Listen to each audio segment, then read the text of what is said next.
and that torque is trying to move this point in backward direction. It is very similar mechanism.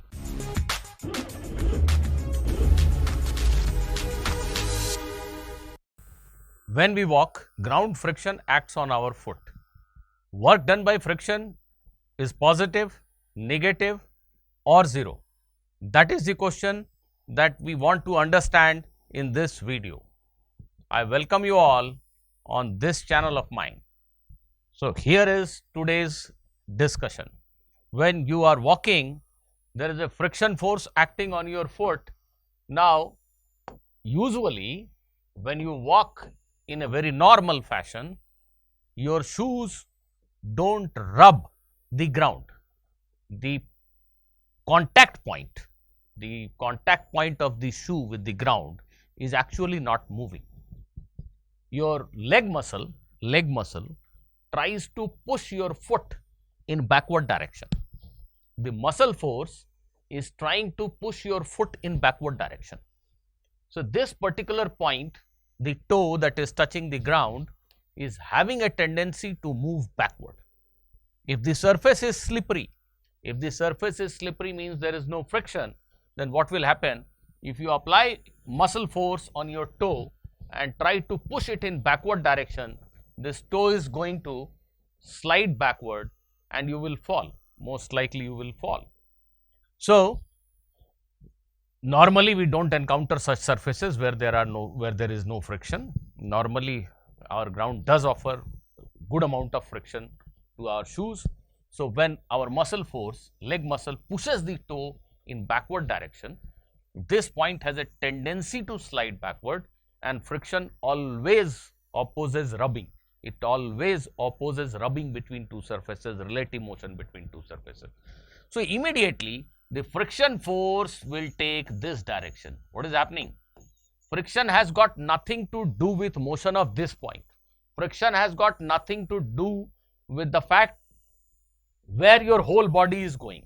Friction has got nothing to do with this point, this point, this point or this point. Motion of these points are no concern for friction. Friction is only bothered about motion of this point that is touching the ground. And when you apply muscle force, this point has a tendency to go backward. Friction will try to prevent that rubbing and it will take a forward direction. And this is the external force which accelerates you. That means your velocity becomes 0 to 5 meter per second in some amount of time if you start running. So, this is the friction force, external force, which is responsible for accelerating your body. But does this friction work? Does this friction perform work? Answer is very obvious, no. Why? Because this contact point is not moving actually. Your whole body is moving, but this contact point is not moving. This foot is resting on ground and the other foot, this foot is resting on ground and the other foot is not on ground. It is lifted up from the ground. Now, when this foot will come to ground, this foot will get lifted up. So, friction force right now is acting here on this foot, but this particular point is not moving, it is not sliding. The whole body is moving, but this point is not moving. You are moving in this fashion.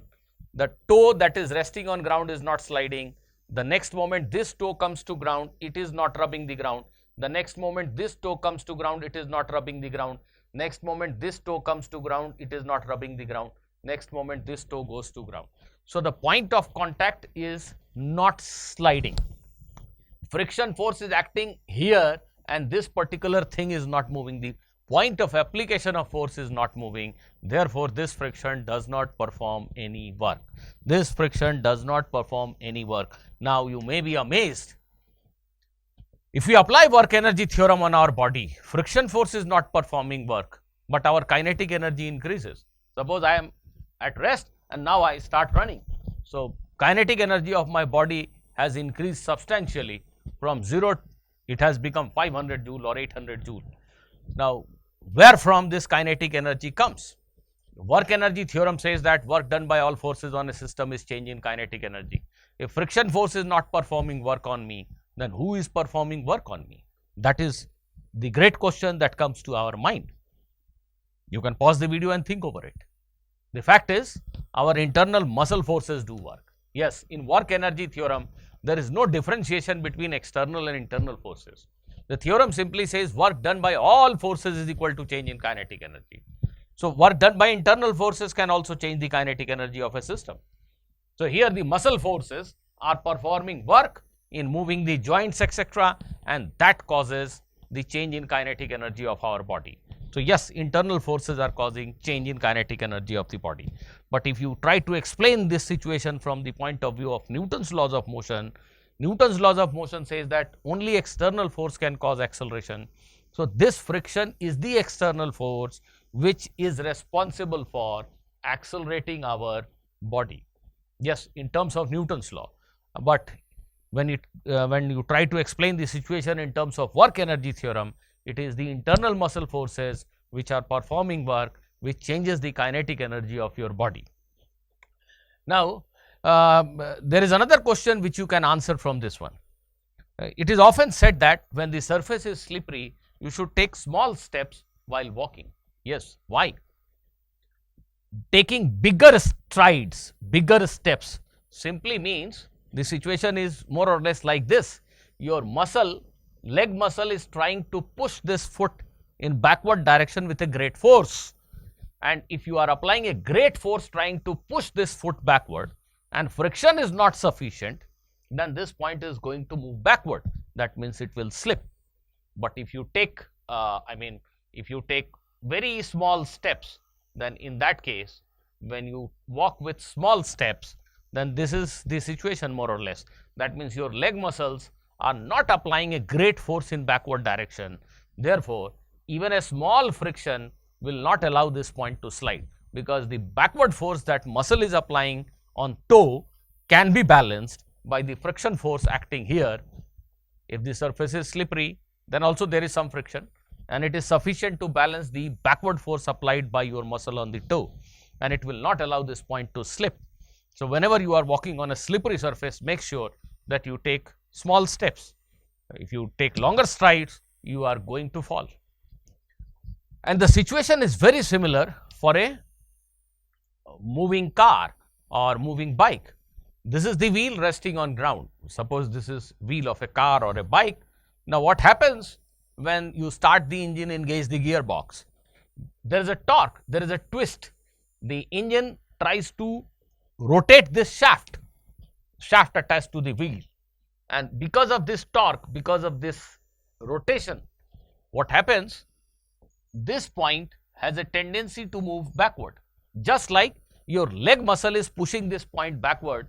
Similarly, when you engage the gearbox, this wheel experiences a torque, and that torque is trying to move this point in backward direction. It is very similar mechanism. So, when this point wants to go back, the ground friction will immediately act in forward direction, and it will try its best to prevent this point from sliding on the ground. The friction, as far as possible, will not allow any rubbing, and that is what happens when wheel performs rolling without sliding, pure rolling motion. This contact point is never allowed to slide, and whole wheel is moving, whole car is moving, but this particular point, the point which is in contact with ground, never moves. In this case also, the friction force that is acting here will not perform any work, because the point of contact, the point where the friction is acting, the point of application of friction force is not moving. Its velocity is 0. So, instantaneous power of friction force obviously is 0. Now, when this wheel tries to climb up an incline, it is moving like this, it is rolling, let us say. Then what happens? I guess most of you know that if you place some object on an inclined surface and there is no friction, there is a mg sin theta force, there is a component of weight in this direction which will try to retard this. If the wheel is climbing up, there is a force that is trying to retard this. Now, what does that mean? It means if there is no friction, then this motion, translational motion of wheel, is going to get retarded, isn't it? Because of that component of weight acting in this direction. So, if the velocity decreases, then this point again has a tendency to slide. because the rotation is fast. There is nobody who can actually decrease the rotation. If you roll a wheel on the incline and leave it and assume that there is no friction, there is no torque which is going to reduce this rotation. So, rotation remains fast, but this force component of weight decreases velocity. So, what happens very soon, this rotation will become very fast and this point of contact will again start to move in backward direction. If there is friction present, it will never allow this to happen, and therefore, mind you students, many of you might be having this confusion or you might be making such mistakes while solving questions. If a wheel is climbing up, it is rolling, friction force is not acting in downward direction, it is acting this way only. Yes, friction is acting this way only. This component of weight is there to decrease the velocity, but to decrease the omega, angular speed, there has to be a torque in this direction. Friction provides that torque. If there is no friction, then soon this point will start rubbing the inclined plane. This point will be moving backward, and friction does not like that. So, it will try its level best to not allow that point to slide, and that is why friction will take a direction this way. Again, if the motion is pure rolling, that means this point is not sliding. So, contact point is not sliding. Friction force is acting on a point which is instantaneously at rest. Friction again performs no work.